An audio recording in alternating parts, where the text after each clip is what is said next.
everybody? Matt Maran here for another weekly update. So lots of interesting news to get to. The first story is not going to make a lot of people happy. Anyway, let's get to the good news here for the first story. The new Supra is the topic. The new 2019 Toyota Supra here.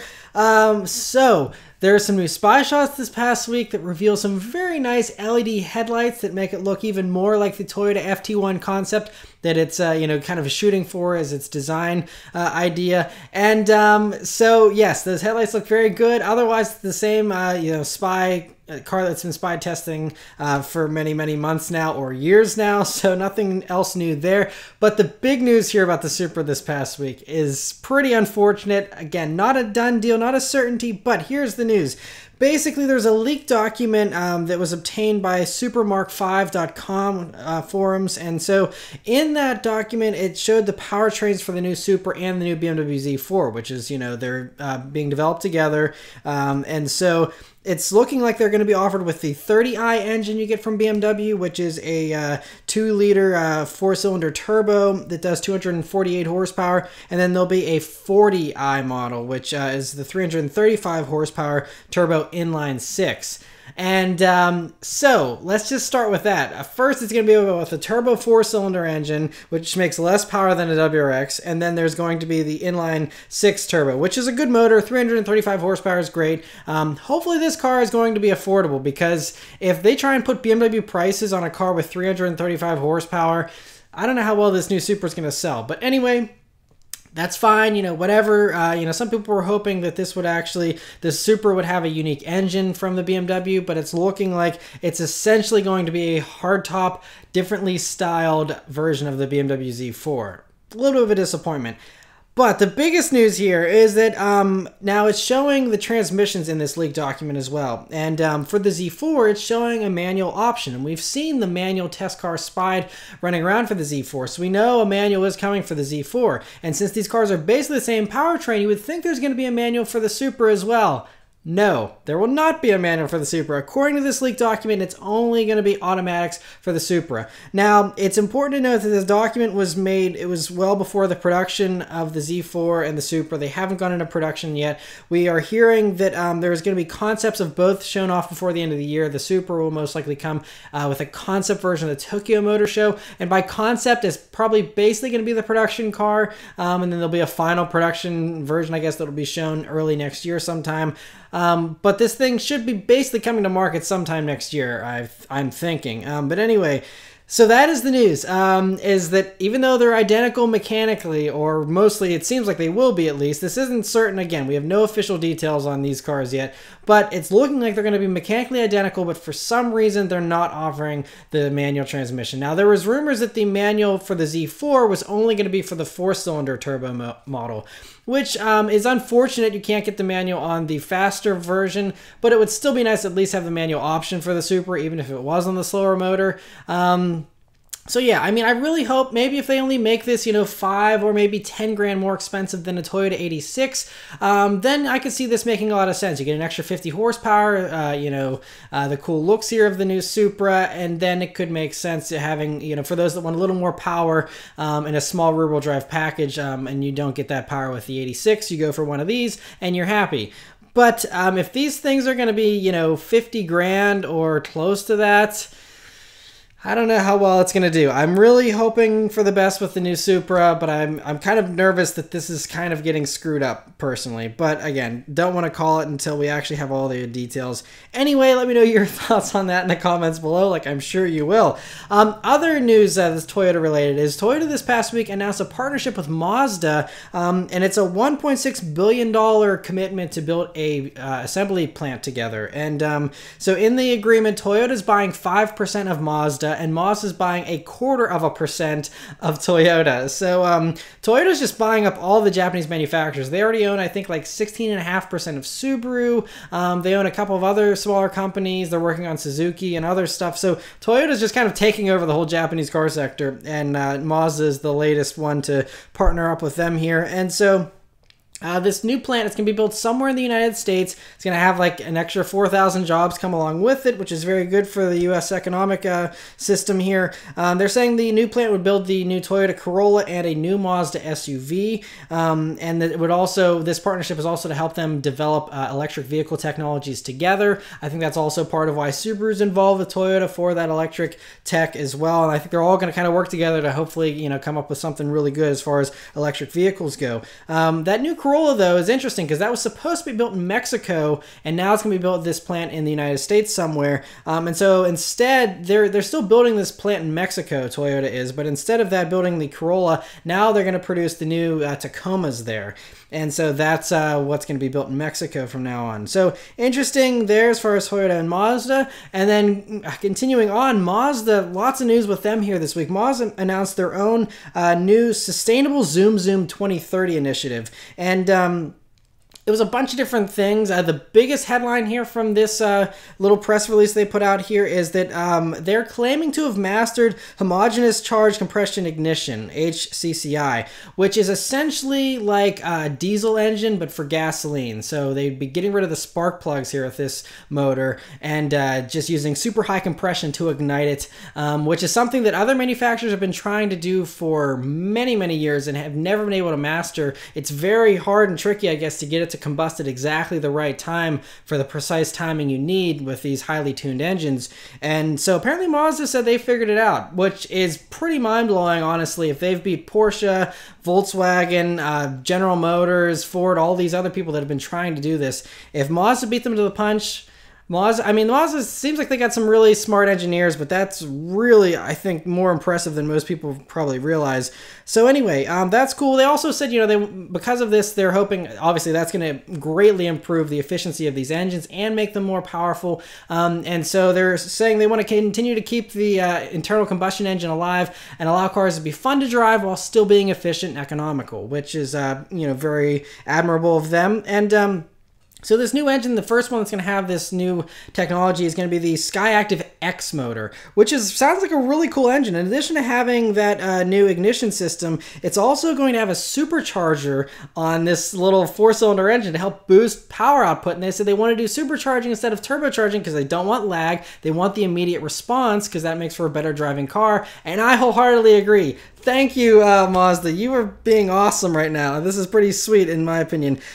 So that's the big news there, and it gets even better, though, because I'll get to it in a second, but this is going to lead to other exciting stuff from Mazda down the road here. But anyway, other things that they announced during this press release is they plan to roll out some electrified models starting in 2019. Not all electric stuff like how Volvo and a few others have committed to doing. They said they'll roll in electric stuff where it makes sense. And again, I really have to commend their intelligence with this stuff. Instead of being like everyone else and just being a PR crowd pleaser and saying, oh, we'll do all electric everything because that's the popular thing to do right now. Instead, they're like, we're going to do it where it makes sense, because they say that, you know, they want to consider the emissions of a vehicle over its lifetime. And that includes how it gets produced, how the energy for it gets produced, because you're not very green in your green car if it's, polluting a ton just getting the batteries mined and made and produced. And then, you know, all the electricity to produce, to produce the electricity for these vehicles, a lot of it still comes from burning stuff, which again isn't green at all. So, you know, all these electric cars are not very green in many ways. They do have their advantages environmentally in other ways, but, you know, and I don't want to get political with all this, but I just really commend Mazda for approaching this logically, I guess you should say. And so that's what they're saying, is they're saying they're going to have these electric vehicles available in places, in markets where they have a high ratio of clean energy for power generation. So places where they are using, you know, solar and wind and all this kind of stuff to produce their electricity for the most part, those places, sure, electric sounds like it's the way to go. It's the greener way to do things.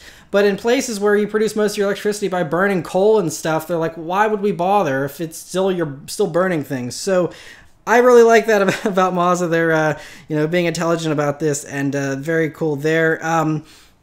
So, other things, they say that they're committed to reducing their emissions by 50% to 50% of the levels from 2010, and they want to do that by 2030, and then they want to have a 90% reduction of emissions by 2050, which means they still plan on having gasoline engines in 2050, is what I read out of that, which is, again, very cool. You know, I really respect them for staying committed to this stuff, because very few people are still believing in the gasoline engine these days, and so very cool to hear about all that. But the better news, this kind of piggybacks, because a lot of these other reports, you know, were just PR stuff, but Motoring magazine in Australia has continued on with this whole Mazda story, and they're saying there's a new Mazda 3 concept coming to the Tokyo Motor Show in October, which is all very good and exciting, and they said it'll have the new styling you kind of see from the CX-5 and all that kind of stuff.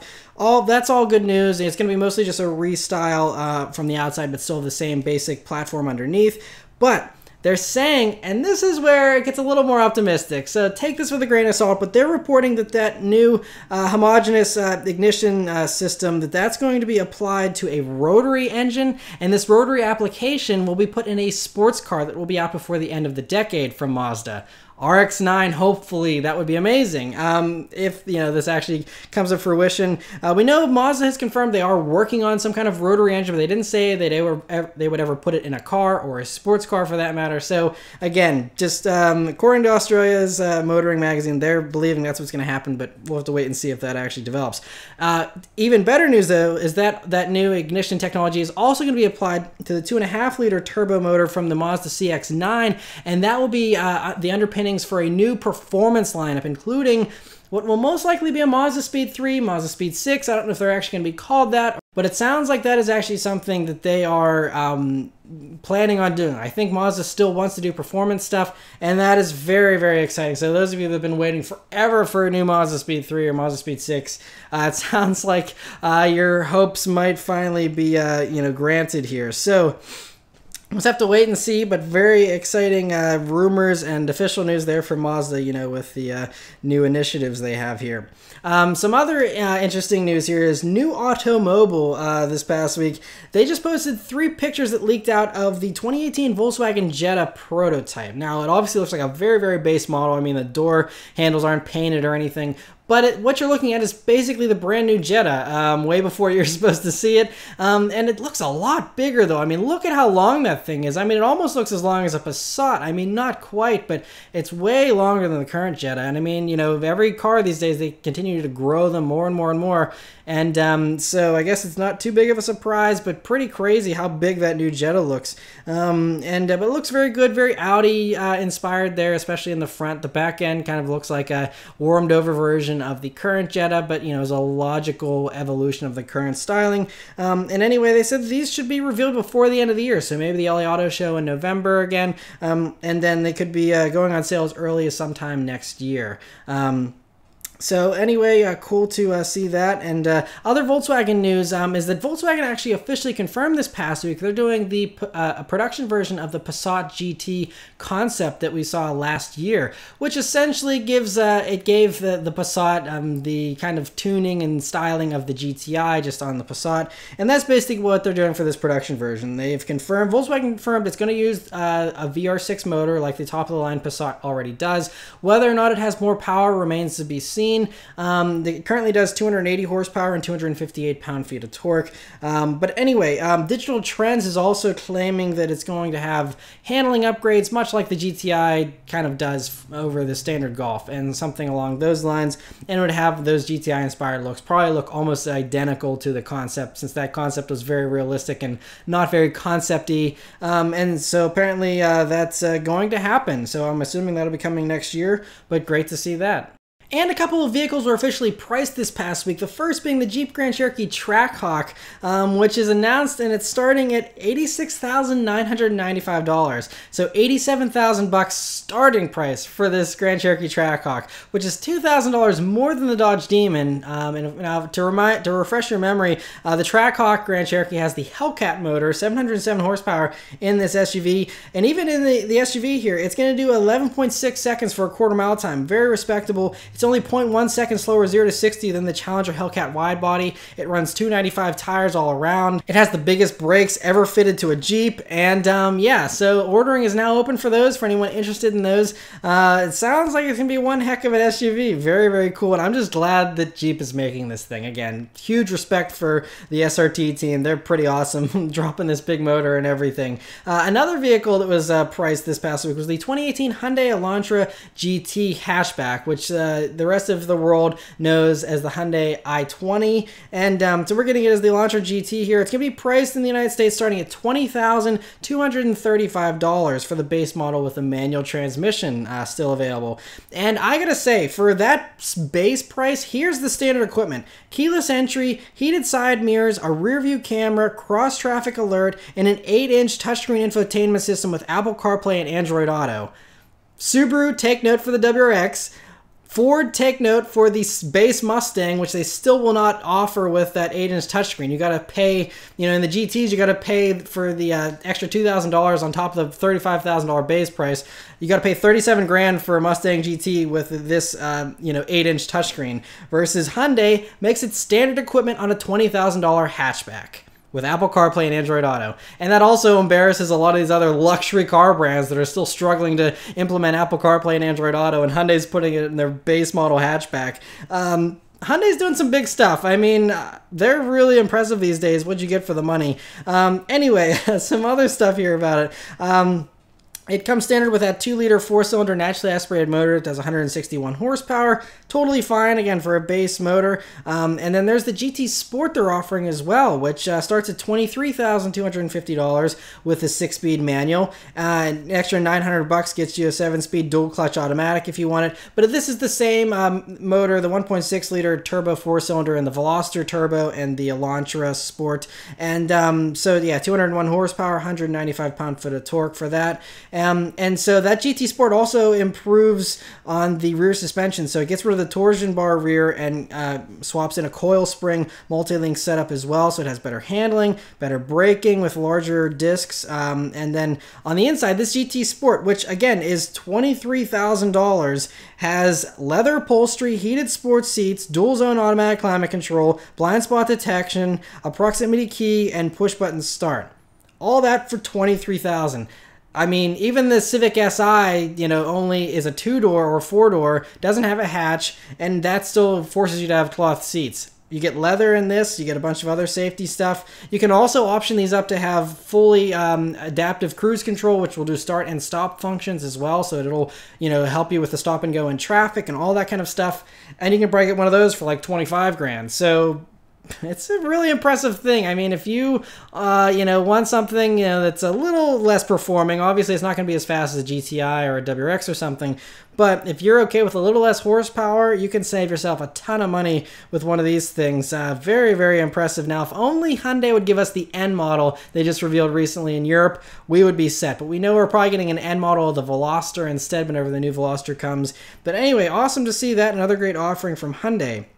Mercedes this past week has announced the new E400 Sedan, and if you're confused, I was too at first. So a year and a half ago or whatever, Mercedes got rid of the 400s. There was the C400 or the C450, which they then turned into the C43 AMG, and we know for the E-Class now there's the E300 and the E43, and now there's the E400 as well, which seems a little redundant, but basically it has a detuned version of the E43 motor, so it only does 329 horsepower and 354 pound-feet of torque, which I think is maybe down by like 40 or 50 odd horsepower over the E43. It's obviously going to be cheaper and a little less sporty there for those that want the power but don't want the sportiness of the AMG, I suppose. They have no pricing or performance numbers announced for the E400 yet, but for those that are interested in those, they should be available, in the not too distant future. So interesting to see Mercedes announce that. Automotive News Europe this past week is reporting on the new BMW i8 Roadster that we're finally going to be seeing, according to them,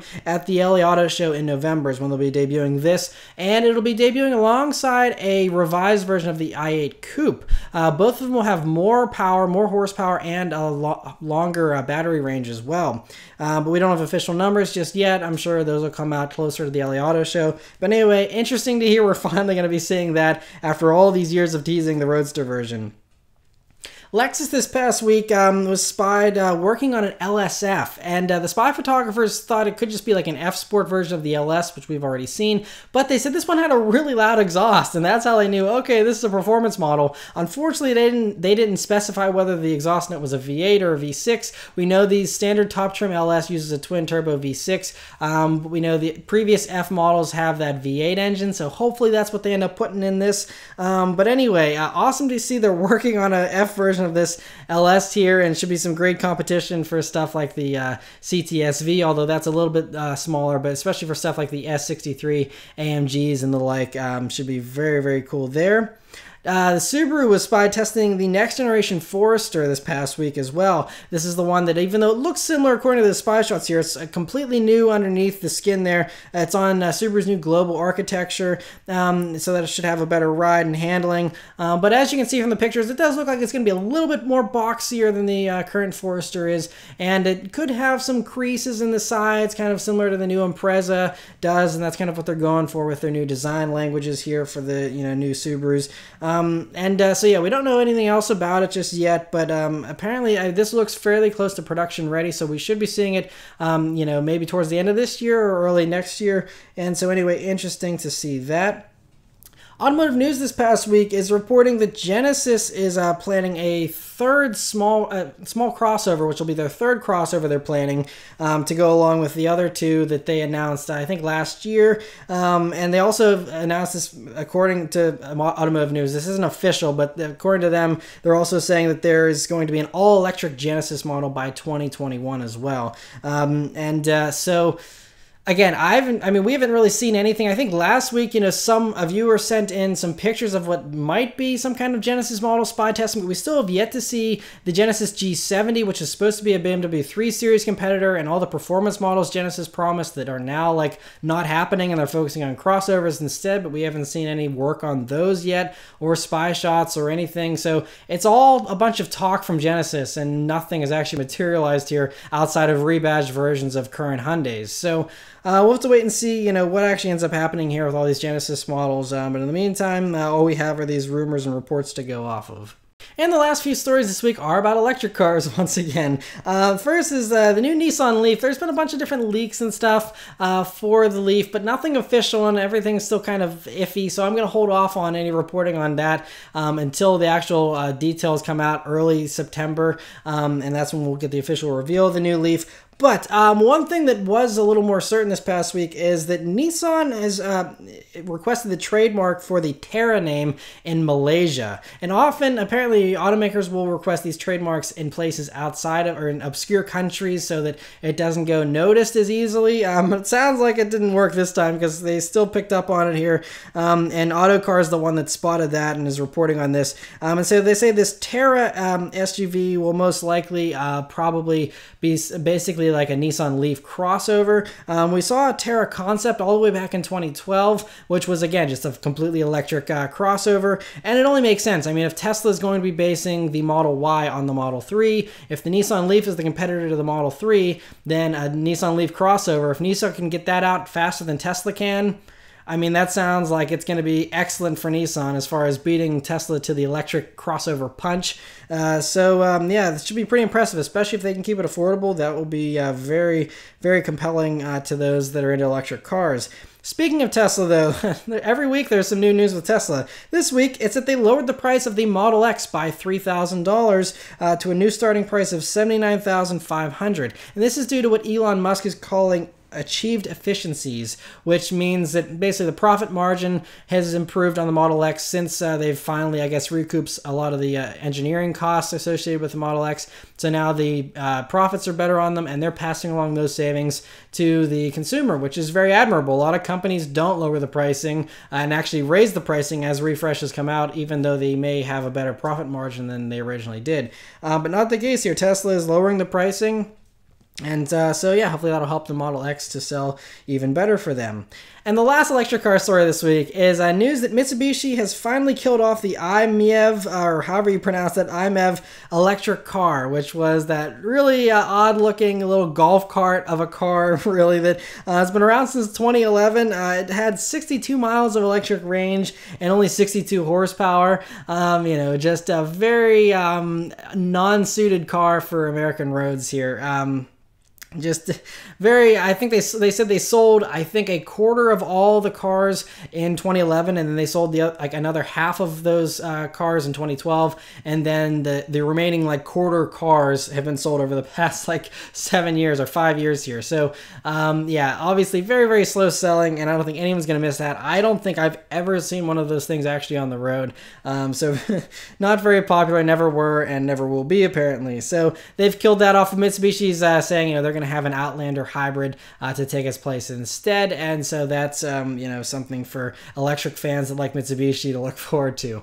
But yeah, so that's it for all the news this week, guys. Let me know all your thoughts about everything in the comments below. Thank you guys very much for watching, and I'll see you next week. Take care.